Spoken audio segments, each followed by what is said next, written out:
ಇಂದು ಕರಾವಳಿ ಕಾಲೇಜಿನ ಕ್ಯಾಂಪಸ್ ಕೇರಳದ ರಂಗು ಪಡೆದಿತ್ತು. ಹುಡುಗರೆಲ್ಲ ಸೇರಿ ಪಂಚೆ ಶರ್ಟ್ ತೊಟ್ರೆ ಹೆಣ್ಮಕ್ಳೆಲ್ಲ ಸಾರಿ ಮೊರೆ ಹೋಗಿದ್ರು. ಹಾಗಂತ ತುಳುನಾಡಿನ ಸಂಪ್ರದಾಯಗಳಿಗೂ ಕೊರತೆ ಇರಲಿಲ್ಲ.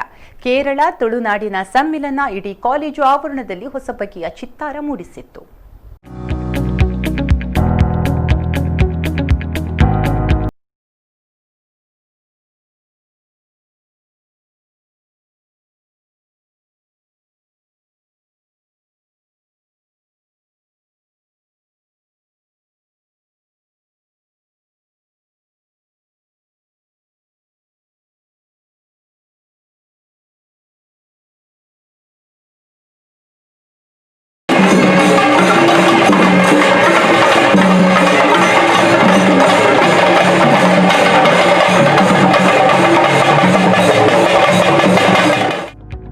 ಅಂದಹಾಗೆ ಕೇರಳದ ಭಾವೈಕ್ಯತೆಯ ಹಬ್ಬವಾದ ಓಣಂ ಇಂದು ಮಂಗಳೂರಿನ ನೀರು ಮಾರ್ಗದಲ್ಲಿರೋ ಕರಾವಳಿ ಕಾಲೇಜಿನಲ್ಲಿ ವಿಶೇಷ ರಂಗು ಮೂಡಿಸಿತ್ತು.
ಕರಾವಳಿಯಲ್ಲೂ ಎಲ್ಲರನ್ನ ಒಟ್ಟುಗೂಡಿಸಿತ್ತು.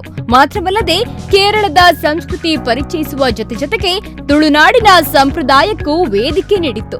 ಇವತ್ತು ಒಂದು ಕಡೆಯಲ್ಲಿ ಎಲ್ಲ ಕೇರಳದ ವೈವಿಧ್ಯಮಯ ಸಾಂಸ್ಕೃತಿಕ ಪ್ರಕಾರಗಳು, ಇನ್ನೊಂದು ಕಡೆಯಲ್ಲಿ ವಿವಿಧತೆಯಲ್ಲಿ ಏಕತೆಯಲ್ಲಿ ಭಾರತವನ್ನು ನಾವು ಅತ್ಯಂತ ಹೆಮ್ಮೆಯಿಂದ ಹೇಳ್ತೇವೆ. ಎಲ್ಲ ಇಡೀ ದೇಶದ ಎಲ್ಲ ಸಾಂಸ್ಕೃತಿಕ ಪ್ರಕಾರಗಳು, ಹುಲಿವೇಷ ಇರ್ಬೋದು, ಕತ್ತಿವರಸ ಇರ್ಬೋದು, ಭರತನಾಟ್ಯ ಇರ್ಬೋದು, ಇವತ್ತು ಕಥಕ್ಕಳಿ ಇರ್ಬೋದು, ಕೂಚಿಪುಡಿ ಇರ್ಬೋದು, ಮೋಹಿನಿಯಾಟ್ಟಂ ಇರ್ಬೋದು, ಎಲ್ಲ ಒಂದು ಯಕ್ಷಗಾನದ ಪ್ರಕಾರಗಳಿರ್ಬೋದು, ಇವತ್ತು ಬಲಿ ವಾಮನ ಎಲ್ಲ ಒಂದಾಗಿ ಒಗ್ಗಟ್ಟಾಗಿ ಸಂತೋಷದಿಂದ ಮೂಲ ಮಂತ್ರ ಏನು ಹೇಳಿದ್ರೆ ನಾವೆಲ್ಲರೂ ಭಾರತೀಯರು ನಾವು ಒಂದು ತಾಯಿಯ ಮಕ್ಕಳು, ಇವತ್ತು ಅಭಿವೃದ್ಧಿಯೊಂದಿಗೆ ಸಾಮರಸ್ಯದಲ್ಲಿ ಬಾಳ್ಬೇಕು ಹೇಳಿ ವಿದ್ಯಾರ್ಥಿಗಳಿಗೆ ವಿದ್ಯಾರ್ಥಿ ದಿಸೆಯಲ್ಲಿ ಒಂದು ಅದ್ಭುತವಾದ ಪಂಚಾಂಗವನ್ನು ಹಾಕಿಕೊಡ್ಬೇಕು ಹೇಳುವಂಥ ಮೂಲ ಮಂತ್ರದಿಂದ ಈ ಉತ್ಸವವನ್ನು ಅತ್ಯಂತ ಯಶಸ್ವಿಯಾಗಿ ನಿರ್ವಹಿಸಿದ್ದೇವೆ ಹೇಳಲಿಕ್ಕೆ ಹೆಮ್ಮೆ ಪಡ್ತೇವೆ. ಒಟ್ಟಾರೆಯಾಗಿ ಹಬ್ಬಗಳು ಎಲ್ಲರನ್ನೂ ಒಂದುಗೂಡಿಸಲಿ ಅನ್ನೋ ಆಶಯ ಕರಾವಳಿ ಕಾಲೇಜಿನಲ್ಲಿ ವ್ಯಕ್ತವಾಗಿತ್ತು. ಗಣೇಶ್ ಪೂಜಾರಿ, ನಮಕುಂಡ ನ್ಯೂಸ್ 24x7 ಮಂಗಳೂರು.